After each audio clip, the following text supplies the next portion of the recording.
ఏపీతో సాగునీటి యుద్ధానికి బీఆర్ఎస్ పోరుబాట పట్టనుంది.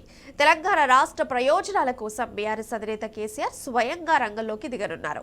రాజకీయ దురుద్దేశంతో కృష్ణా గోదావరి ప్రాజెక్టులపై కాంగ్రెస్ సర్కారు నిర్లక్ష్యాన్ని ప్రజాక్షేత్రంలో ఎండగట్టేలా కార్యాచరణ చేపట్టనున్నారు. కాళేశ్వరం, పాలమూరు రంగారెడ్డి పనుల్లో అలసత్వంపై రేవంత్ సర్కారును నిలదీయనున్నారు.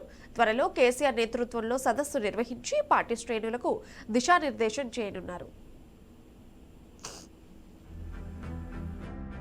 కృష్ణా గోదావరి ప్రాజెక్టుల పరిధిలో రేవంత్ సర్కార్ నిర్లక్ష్య వైఖరికి వ్యతిరేకంగా బీఆర్ఎస్ పోరుబాట పట్టనున్నది. బీఆర్ఎస్ హయాంలో నిర్మించిన ప్రాజెక్టులను ఉద్దేశపూర్వకంగా నిర్లక్ష్యం చేయడం, నాడు ప్రారంభించిన ప్రాజెక్టు పనుల్ని పూర్తి చేయకుండా ఉద్దేశపూర్వకంగా సాగదీయడం, సాగునీటి ప్రాజెక్టుల నిర్మాణం, నిర్వహణ విషయంలో ప్రజాక్షేత్రంలోకి వెళ్లి ప్రభుత్వ తీరును ఎండగట్టే విధంగా కార్యాచరణ రూపొందించాలని నిర్ణయించింది. ప్రధానంగా కాళేశ్వరం ప్రాజెక్టుపై నిర్లక్ష్యం వహించడం, పాలమూరు, రంగారెడ్డి ఎత్తిపోతల ప్రాజెక్టు పనుల్ని పట్టించుకోకుండా వదిలేయడంపై ప్రభుత్వాన్ని ప్రశ్నించేందుకు సిద్ధమవుతున్నది. భవిష్యత్తు కార్యాచరణపై చర్చించేందుకు త్వరలోనే బీఆర్ఎస్ అధినేత కేసీఆర్ పార్టీ నేతలు, మేధావులతో ప్రత్యేకంగా సమావేశం కానున్నారు.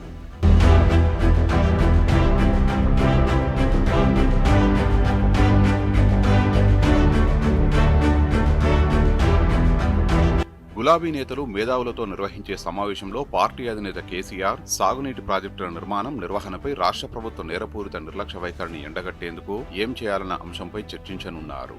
రైతాంగం తరపున పోరాటం చేసే అంశంపై చర్చిస్తారు. బీఆర్ఎస్ ప్రభుత్వ హయాంలో 90% పూర్తయిన పాలమూరు, రంగారెడ్డి ఎత్తిపోతల పథకాన్ని పక్కన పెట్టడంతో పాటు మేడిగడ్డలో 2 పిల్లర్లు కుంగాయన్న సాకుతో మొత్తం కాళేశ్వరం ప్రాజెక్టును ఎండబెడుతున్న కాంగ్రెస్ ప్రభుత్వ కుట్రల్ని వివరిస్తారు. ప్రాజెక్టు పరిధిలో లక్షల ఎకరాల్లో రైతులకు సాగునీరు అందకుండా పోతున్న విధానాన్ని తెలియజేస్తారు.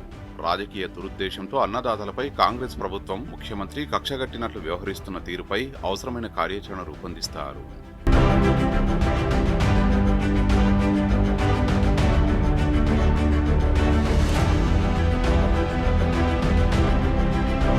పాలమూరు, రంగారెడ్డి ప్రాజెక్టు నిర్మాణం పూర్తి కాకుండా ప్రభుత్వం చూపుతున్న అలసత్వం వల్ల తెలంగాణకు జరుగుతున్న నష్టం గురించి బీఆర్ఎస్ అధినేత కేసీఆర్ వివరిస్తారు. 90% పైగా పూర్తయిన ఈ ప్రాజెక్టును గడిచిన 18 నెలలుగా కాంగ్రెస్ ప్రభుత్వం పూర్తి చేయకపోవడం, దీనివల్ల ఉమ్మడి మహబూబ్ నగర్, ఉమ్మడి రంగారెడ్డి, హైదరాబాద్ ప్రాంతాలకు జరుగుతున్న నష్టాన్ని కేసీఆర్ వివరించనున్నారు. దీంతో పాటు కాళేశ్వరం ప్రాజెక్టులోని మేడిగడ్డ బరాజులో 2 పిల్లర్లు కుంగుబాటుకు గురైతే 18 నెలలుగా ప్రభుత్వం కనీసం మరమ్మతులు చేయకుండా తాత్సారం చేయడంపై కూడా చర్చించనున్నారు. కృష్ణా గోదావరి ప్రాజెక్టులు, రాష్ట్ర ప్రభుత్వ నిర్లక్ష్యంపై ప్రత్యేకంగా ఉద్యమ కార్యాచరణను ఈ సమావేశంలో ఖరారు చేయనున్నట్లు సమాచారం.